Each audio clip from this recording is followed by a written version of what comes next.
We found these things in an abandoned house in the Chernobyl exclusion zone, artifacts of the USSR. The Chernobyl zone is a huge museum of years gone by, of our childhood, youth, and country. Today, many years after the accident at the nuclear power plant, you can see anything in the Polisi settlements stuck in time. Today, we will go into one of the abandoned houses in a wild corner of the Chernobyl exclusion zone, and I will show you what I found there. Radiation levels are different in this place. All over the area, there are so called spots, which fell as radioactive fallout in 1986. Although radionuclides have lost their former radiation power, half-life, or decay, but the background is still unfavorable for human life. Therefore, the zone will remain closed for hundreds of years. Before the accident, a family lived here. You can see that there are several beds and sofas in the house. The background inside the house is normal, but it is better not to raise the dust, or you can inhale radiation. A metal crib may have belonged to a child or a teenager. Nearby, you can find notebooks and notebooks on which the ink has already faded. Also on the floor are many scraps of old newspapers.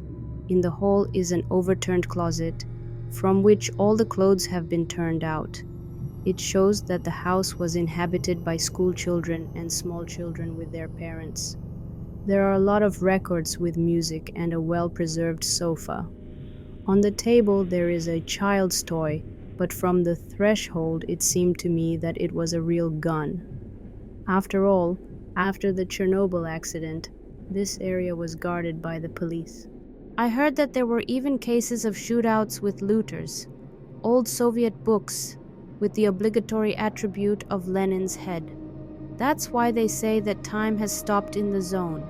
In almost every hut you can see withered indoor plants on the windows. Often they are aloes in ordinary pots or paint cans.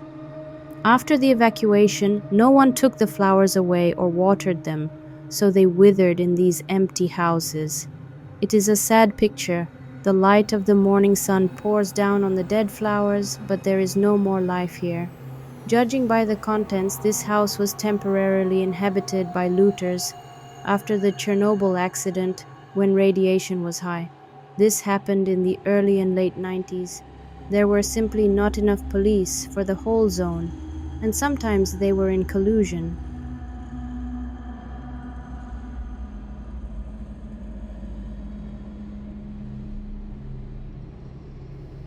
As in every house in the exclusion zone, yes, in all similar houses, there is an ordinary stove which heated the rooms in the cold and cooked food on the stove. After the accident, the police broke these stoves so that people would not return home, and later to prevent looters from settling in. Here the stove is not broken, but time has destroyed it a little bit. It's a very wild area, I'll tell you. Because there are rarely tourists and stalkers here, there are a lot of wild animals running around in the deserted streets. Often they fall into open cellars and pits, with unfortunate consequences.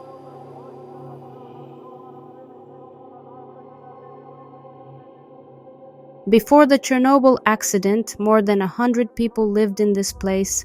It was a small village, and years earlier, it was most likely a hamlet.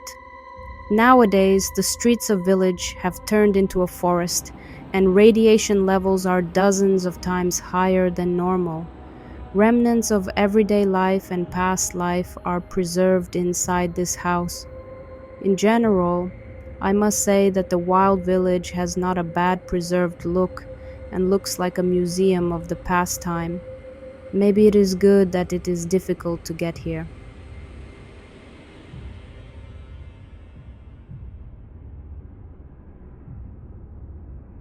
Walking around the abandoned village of Chernobyl, be prepared instead of wide and asphalt roads to see wild bushes, through which you will have to wade to see the houses.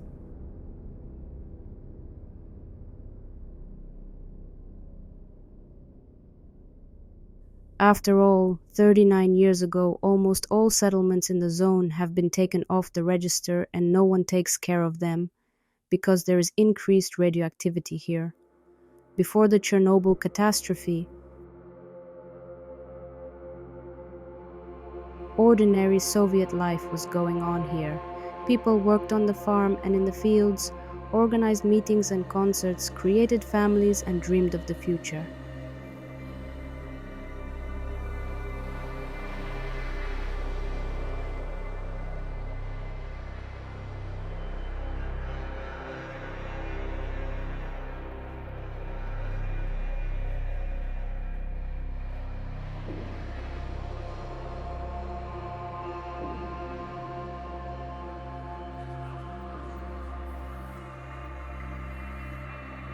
But it turned out to be terrible. Starting from the end of April 1986, all people were taken away from their homes for good and resettled wherever they could.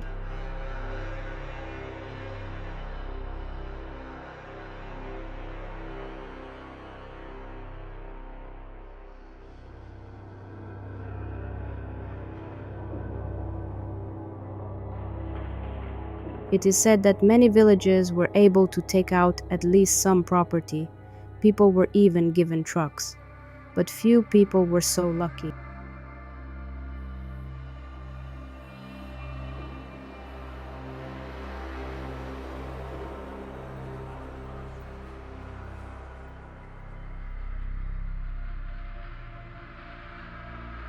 And it is not known whether they were lucky because radioactive dust settled on their belongings as the trucks traveled from the houses through the zone to the checkpoints. This is how one of the abandoned houses in Chernobyl looks from the outside. Good red bricks still hold the shape of the house. It looks like it was built recently. The house would have served its owner for a long time if not for the Chernobyl disaster.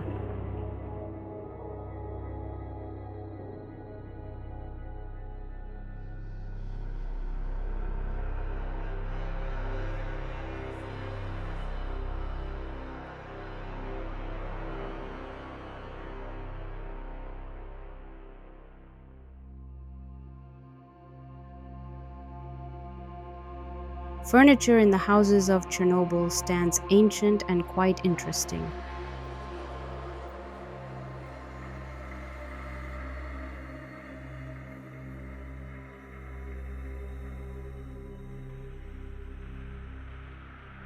Often you can see whole specimens on the background of complete devastation, which cannot but please.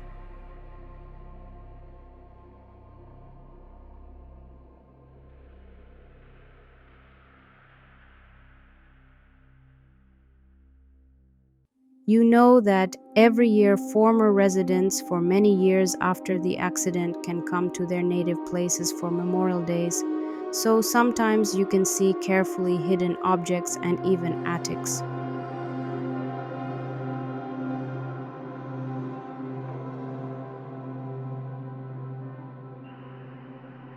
We enter the nearest abandoned house in one of the Chernobyl villages.